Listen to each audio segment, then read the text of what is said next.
execution of convicted murderer David Leonard Wood has been halted by a Texas court. The man known as the Desert Killer, Texas' highest criminal court, blocked his execution less than 48 hours before Wood. To say goodbye to Desiree, and I see her getting into the truck with Ski.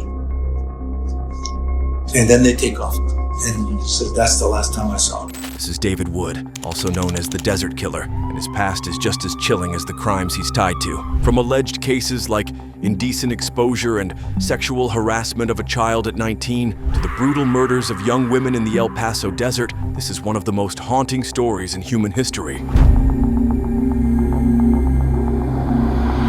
David Leonard Wood came into the world with a family that had money, but not much else going for it. His father had a fancy job as an executive at a power company, pulling in a big paycheck. You'd think that would mean a comfortable life, but it wasn't like that for Wood. His mother struggled hard. She dealt with serious mental illness, and over time, she got hooked on drugs because of the treatments she was given. By the time he was 17, in his first year of high school, he'd had enough and dropped out completely. And then in August 1976, when he was just 19, the police picked him up for the first time. They charged him with indecent exposure and sexual harassment of a child under 16. We don't know exactly who the victim was or how he knew her, but it was a sign of what was to come. Wood had a thing for younger girls, something that would show up again and again in his life. He didn't stop there, though. Later on, he was known for chasing after middle school and high school dropouts, girls who'd left school and ended up working as dancers or prostitutes. Maybe that first victim fit into that group, maybe not. Either way, the court sent him to prison for 6 years. He only served 2 before they let him out on parole. You'd hope a guy would take that second chance and turn things around, but Wood didn't. Less than 18 months after getting out, he was back in handcuffs. This time it was for RP, 2 separate cases. The first was a 19-year-old friend of his. The second was worse. He lured a 13-year-old girl into his car, promising her a ride.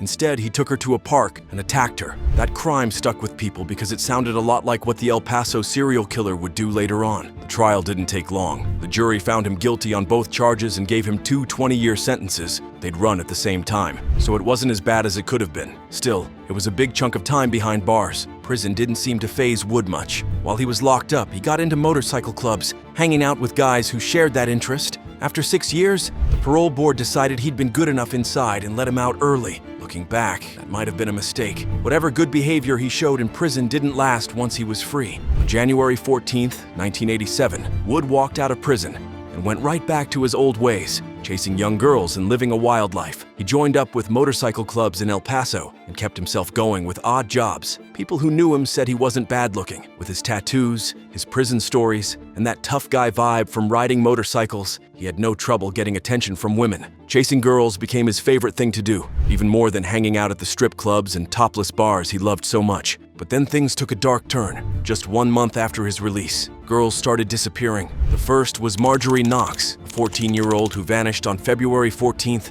1987. 3 weeks later, on March 7th, 13-year-old Melissa Alanis went missing too. The police were stumped. Both girls were known to run away sometimes, but they always checked in with their families. This time, there was nothing. No calls, no letters, no clues. Then it kept happening. On June 7th, 15-year-old Desiree Wheatley disappeared. 3 days later, on June 10th, Karen Baker was gone. The bad news didn't stop.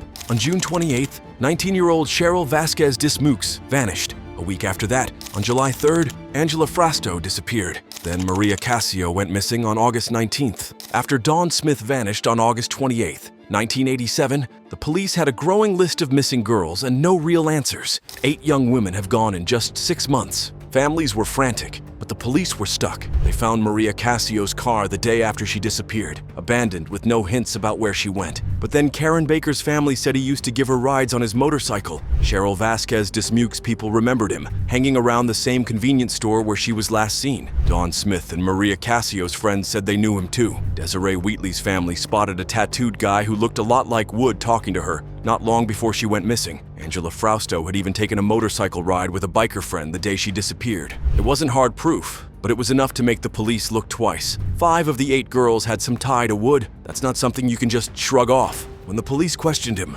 Wood had an answer for everything. He swore he didn't know Dawn Smith or Maria Cascio. He admitted being at that convenience store when Cheryl vanished, but said he was only there looking for her after hearing she was gone. It sounded fishy, but they couldn't pin him down. Then, on September 4th, 1987, everything changed. A utility worker hunting arrowheads in the desert stumbled across a shallow grave about 100 yards off a lonely road. He called the police right away. They dug up the body and later confirmed it was Maria Cascio. Dogs sniffed around and found another body nearby, Karen Baker. Families identified their clothes, and the coroner figured out Maria had been strangled. Her jaw was broken in 2 places. Karen's body was too far gone to tell how she died. The discoveries didn't stop there. On October 20th, hikers found 2 more graves in the same area. Those turned out to be Desiree Wheatley and Dawn Smith. The police launched a bigger search, bringing in over 350 officers and volunteers. They found 1 more body, Angela Frausto, just 17 years old. 5 of the 8 missing girls were now confirmed dead, buried in shallow desert graves. The police called the killer the Northeast Killer, and Wood was their top suspect.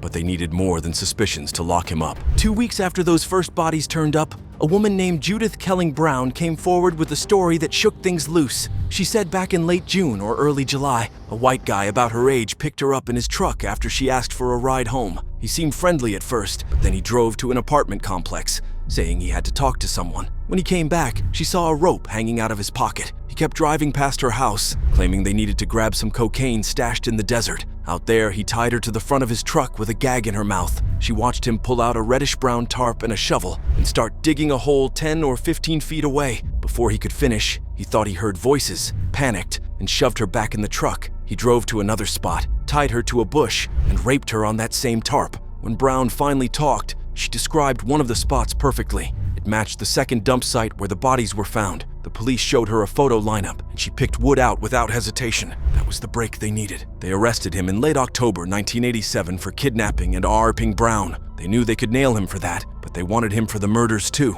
They got a warrant and searched his apartment, his truck, and his motorcycle. His girlfriend told them he always kept a shovel and a reddish-brown tarp in his truck, but he'd gotten rid of them after the second set of bodies turned up. She said he'd vacuumed the truck too. The first search didn't find much, but then the landlord handed over a vacuum the police had missed. Inside the bag, they found orange fibers. They said those fibers matched some found on Desiree Wheatley's body. It wasn't a lot, but it was something. Wood kept saying he was innocent, denying everything about the murders. In June 1988, he went to trial for kidnapping and raping Judith Brown. The jury found him guilty, and he got 50 years. With him locked up, the police had time to dig deeper into the murders. They didn't find much more physical evidence, but they got help from 2 guys in jail with Wood, James Carl Sweeney and Randy Lee Wells. Sweeney said Wood asked him for legal advice about a lawsuit against the police. While they talked, Wood supposedly spilled details about the killings. Wells said the same thing, that Wood admitted to luring girls with drugs and rides, then raping and killing them in the desert on a tarp. The police thought they had him now. They even took Sweeney and Wells to the dump sites, saying the guys knew things only the killer could. Wood claimed the police fed them the story, putting them in a cell together to get their facts straight. Either way, it was enough for the prosecutors. By 1991, they charged Wood with 6 murders. The trial moved to Dallas because El Paso was too worked up about the case.